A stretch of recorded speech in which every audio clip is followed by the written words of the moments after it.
Bon, je vais être relativement court, je vous le promets, parce que déjà la salle se vide, président, donc il faudrait peut-être qu'on soit un peu plus bref les uns les autres. Non, mais pour trois raisons. C'est que j'aimerais bien déjà entendre le corps de chasse, parce que j'ai pas eu la chance ce matin d'écouter le corps de chasse, donc peut-être si on a un peu de temps, de refaire une petite démonstration après. En plus, vous nous avez mis à l'eau à la bouche avec le chevreuil, là. Donc, je ne sais pas si Florent Descours est à l'extérieur, mais on va peut-être le rejoindre. Et en plus, dans ton discours, tu nous avais promis un quart d'heure chacun, vu que tu as parlé 1 heure, il ne nous reste pas grand-chose. Non, un vrai plaisir d'être avec vous, sincèrement, et très heureux d'être ici avec les amis chasseurs, agriculteurs et le monde rural.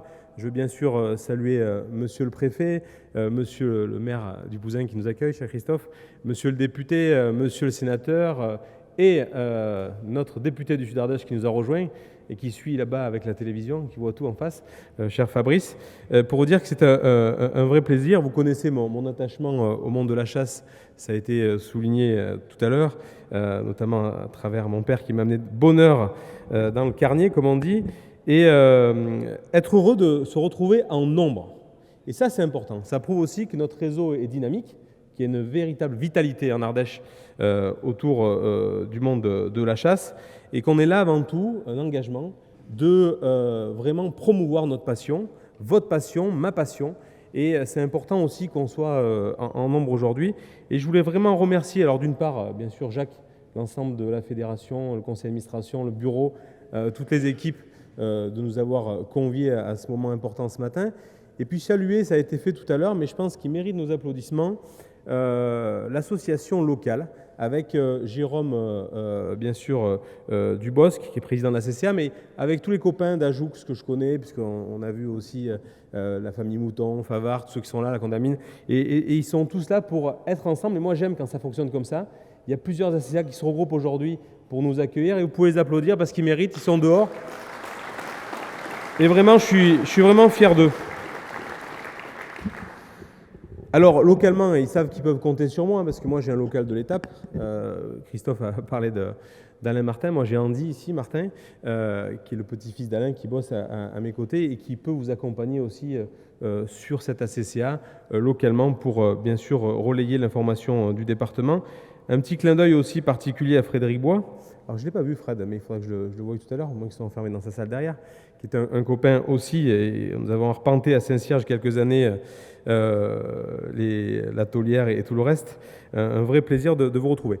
Moi, ce que je voulais vous dire, il y a 3 points qui sont importants pour moi.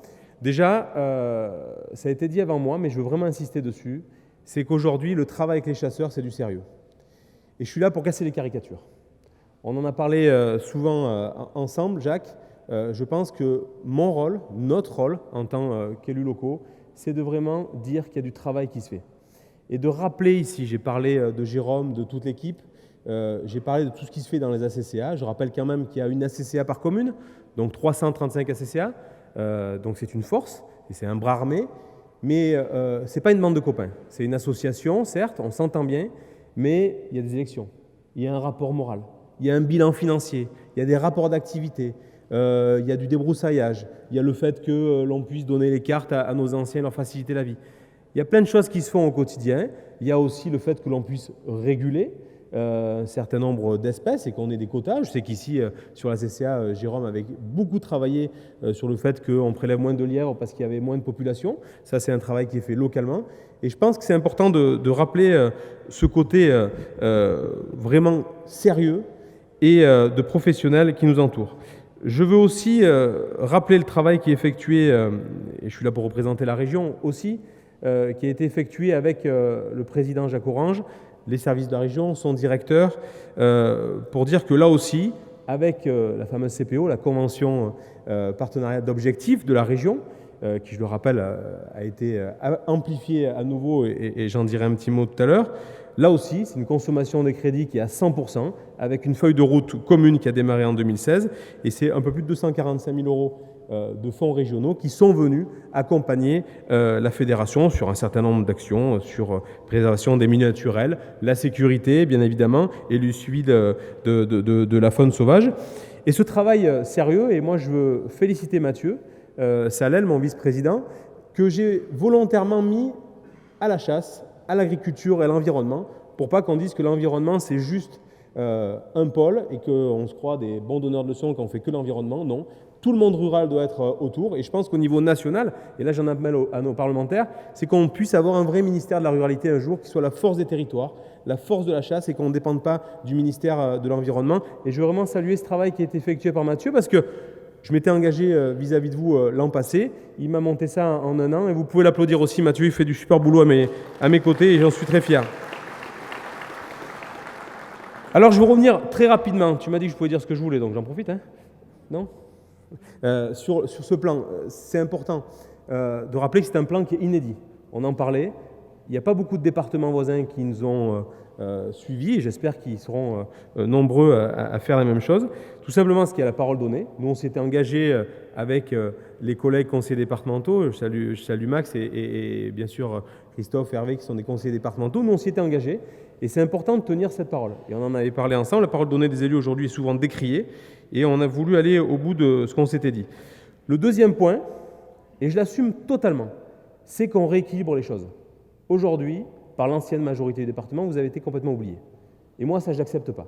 Et aujourd'hui, vous êtes une association de près de 10 000 adhérents.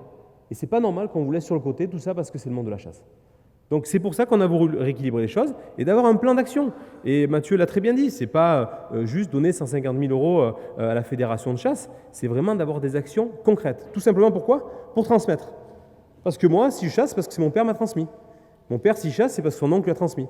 Et moi, ce que je veux, c'est quand je vois des jeunes ici, c'est qu'ils puissent chasser et aussi partager cette passion et transmettre aux jeunes autour d'eux pour qu'on ait aussi cette identitaire des choses qui soit défendue pendant de nombreuses années. Et ça, j'en suis très fier.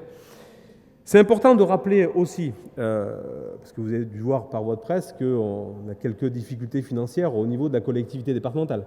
Ce n'est pas simple. Il a fallu aussi qu'on ait une bonne gestion dès ce début de mandat pour pouvoir redonner à des associations comme la vôtre sur des actions bien concrètes.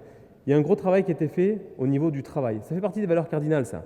Au niveau du RSA, le fait qu'on puisse réinsérer un certain nombre de personnes. Vous avez vu les débats qu'on peut avoir ici et là. Et ça, c'est important de rappeler, qui fait que grâce au fait qu'on ait pu recaser plus de 1100 bénéficiaires du RSA sur notre territoire, on n'est plus 7500 mais 6400, ça nous a donné des marges de manœuvre importantes puisqu'on gagne près de 4 millions d'euros par an, ce qui nous permet de redistribuer au monde de la chasse, d'accompagner un peu plus nos maires, de faire un pacte routier. Et ça, c'est aussi des engagements qu'on avait pris. Et sur ce plan, je vais m'arrêter là. Il y a deux piliers qui sont importants. Il y a la transmission, certes, il y a la jeunesse, et il y a le fait qu'aussi les présidents de CCA qui sont devant moi puissent bénéficier de ce plan, avec des retombées significatives. On croit beaucoup à ces jeunes permis. Je reviendrai sur l'action qu'on a eue avec Christian Ferroussier sur le monde associatif. Et là aussi, c'est pareil. C'est qu'il faut aussi qu'on puisse avoir nos jeunes qui prennent une carte dans les ACCA, ou plusieurs, et qui soient accompagnés. Et dans ce plan de Mathieu, de rappeler que c'est 60 € sur une ou plusieurs cartes qui seront prises en compte. Alors, ce n'est pas 60 € par carte, hein, parce que je les vois arriver. Je vous connais bien, les Ardéchois, il n'y a pas de problème. Mais ça sera 20 chez l'un, 40 chez l'autre, et on arrivera à 60 €. Tout simplement parce que c'est important. La chasse accompagnée, tu en as parlé. La sécurité, la décennale pour nos anciens, les battus, le monde associatif, tu l'as évoqué, et tu as fait ça de manière remarquable. Et un autre pilier qui était important pour moi, et je salue la présence de Christian Ferroussier, qui est bien aiguillé par notre ami Bernard Brotte à la mairie de la Voulte, c'est sur le monde associatif. Il m'a fait un gros travail, Christian, pour avoir rapprocher, simplifier les procédures et qu'on arrive à seulement 2 portes d'entrée pour le monde associatif. On était à plus de 50 avant, là aujourd'hui on est 2, avec un volet investissement fort. Et bien là aujourd'hui, les ACCA n'étaient pas éligibles dans les fonds, vous n'étiez pas accompagnés. Et bien si vous avez une assemblée générale extraordinaire un peu améliorée, un moment fort, une fête de la chasse locale, des vestes, des polaires ou autre chose pour vous accompagner ou pour aider vos pratiquants, et bien, grâce à Christian aussi et à cette simplicité dans nos dispositifs, vous pourrez être accompagné parce que je le rappelle, et souvent c'est méconnu, le bénévolat de la chasse, une fois qu'on a posé les fusils à la maison, c'est 78 millions d'heures données pour la nature et entretenir les terrains. 78 millions d'heures de bénévolat données dans la nature. Et ça mérite aussi votre respect et vos applaudissements parce que vous donnez beaucoup de votre temps.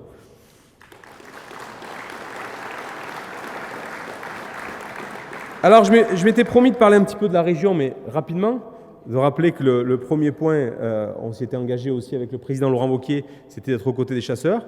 La première convention de partenariat d'objectifs, ça a été sur le dernier mandat 6 millions, 2 fois 3. Là, on en a re-signé une il y a bientôt moins d'un an, une nouvelle CPO, avec aussi des objectifs et une feuille de route bien claire. Et j'en profite pour saluer aussi le vote de mes collègues ardéchois qui sont avec moi, Isabelle Masbeuf qui est ici, auprès de François Arsac, et notre député Fabrice Brun aussi qui défend le Sud-Ardèche matin, midi et soir. Et donc ce travail, c'est sur les postes de tir sécurisés. On a enlevé le mot mirador, ça peut choquer certains, vous avez bien compris. Le fait qu'on puisse planter des haies aussi pour la biodiversité et les couverts, la venaison, tu en as très bien parlé Jacques, et puis le suivi des espèces, moi j'y crois beaucoup, et avec une spécificité aussi, et je sais que le sénateur y est très attaché, c'est aussi la préservation et l'écoute de nos maires pour accompagner un certain nombre de maisons de chasse. Des fois, c'est des communes qui donnent le foncier. Après, les chasseurs, vous savez tout faire. Vous êtes toujours un plombier, un électricien, donc on vous fait confiance là-dessus. Et là, on a une maison de chasse aussi qui nous a sollicité au niveau de la région. C'est sur la commune de Valgorges pour les accompagner. Et ça, c'est important de le rappeler. Il y avait plein d'autres actions que j'aurais pu évoquer sur la région. Le fait que il y a un impact touristique fort avec le panier moyen des chasseurs qui viennent ici louer, consommer. On le sait, le fait qu'il y ait des retombées économiques sur l'emploi fortes sur notre territoire et sur la région. Je rappelle que c'est près de 3000 emplois induits la chasse en Auvergne-Rhône-Alpes, donc c'est pas neutre. Et puis aussi, on en a parlé mais je ne pouvais pas le passer sous silence, c'est les zones Natura 2000. Vous avez vu l'engagement qu'avait pris le président Wauquiez, il l'a fait aussi, c'est d'arrêter les 500 millions qui partaient aux assurances environnementales. On est la seule région à l'avoir fait pour nous démolir matin, midi et soir, et j'y reviendrai, j'ai gardé un petit zoom là-dessus, vous me connaissez, et de redonner aux agriculteurs et aux jeunes agriculteurs qui s'installent et qui sont nombreux aussi dans la salle, parce qu'avec cette DJA, ça va permettre d'installer un certain nombre d'agriculteurs sur nos territoires, on en est très fiers. Donc ça aussi, ça fait partie des engagements qu'on avait pris avec l'ensemble de l'équipe. Un point qui est important, et je profite de la présence de Monsieur le Préfet pour l'évoquer aussi de manière assez solennelle, et ça a été évoqué ce matin, c'est le loup. On le voit, ça clignote de partout, on a vraiment des alertes. Le loup est de partout, il est sur notre département, il ne faut pas se voiler la face. On a pris un vœu au mois de mars dernier avec l'ensemble des conseillers départementaux et il a été adopté, et je remercie tous les élus qui ont voté, pour qu'on puisse vraiment réguler, qu'on ait des quotas et on ait un comptage indépendant qui soit fait pour connaître le nombre de loups et qu'on puisse augmenter bien évidemment le quota, parce que quand on aura le vrai chiffre, on le saura. Et donc c'est important de rappeler qu'on s'est appuyé aussi, et je remercie Monsieur le Préfet d'avoir accepté notre proposition aussi d'activer les louvetiers qui sont là pour ça. On était ensemble avec eux, avec Jacques, mercredi, pour dire que là aussi, c'est des passionnés de chasse. Je sais que des fois, ça peut rivaliser avec les ACCA locales, mais c'est avant tout des passionnés de chasse et il ne faut pas qu'on s'oppose, nous, les passionnés de chasse. On a un projet commun avec les louvetiers qui sera accompagné par la région, et je sais que Jacques y est très attaché, c'est qu'on ait un stand de tir aussi qui soit accompagné au niveau du conseil régional avec en lien notre plan départemental pour former les jeunes aussi à la sécurité. Et donc sur le loup, il y a une alerte très forte et je pense qu'au niveau national, il faut que nos élus prennent la mesure et qu'on puisse vraiment avoir des prélèvements un peu plus importants sur notre territoire. Alors je pense que c'est le petit billet d'humeur, il y en a toujours un, tu sais bien. C'est le moment de vous aider. Je ne voulais pas aussi, ça me fait de la peine, mais obligé d'en parler, c'est l'interdiction, la chasse le dimanche. Moi, je suis très inquiet, ça a été dit ici et là, par ce qui a été proposé par le groupe de la NUPES d'interdire la chasse le dimanche. Moi, j'y suis totalement opposé. Et c'est bien beau de venir défendre la chasse ici quand on est en Ardèche, mais il faut qu'au niveau national, cette loi elle soit combattue. Et moi, parce que je rappelle quand même le dimanche, si on commence à rentrer là-dedans le dimanche, c'est la chasse qui s'arrête totalement. Il y en a souvent, c'est leur seul jour de repos le dimanche, donc c'est le seul moment où ils peuvent aller chasser, donc tout s'arrêtera. Et moi, je veux vraiment féliciter Fabrice et Mathieu. Fabrice est resté jusqu'à minuit dans l'hémicycle et qui s'est battu pour pas que ça soit proposé au vote, parce que si c'est proposé au vote, je crains le pire. Et on a la chance d'avoir notre sénateur et notre député Fabrice Brun qui défendent et qui défendront toujours cette interdiction de chasser le dimanche parce qu'il ne faut pas rentrer là-dedans. Merci Fabrice, vous pouvez l'applaudir, et merci à Mathieu parce qu'ils combattent le sujet.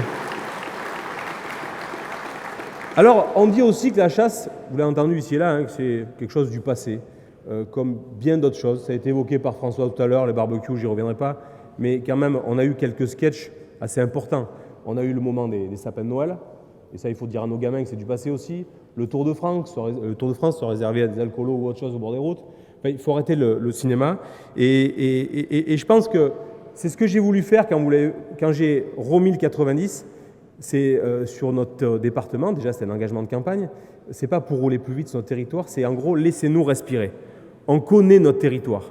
On y est né, on y grandit, on y a été scolarisé, on y travaille.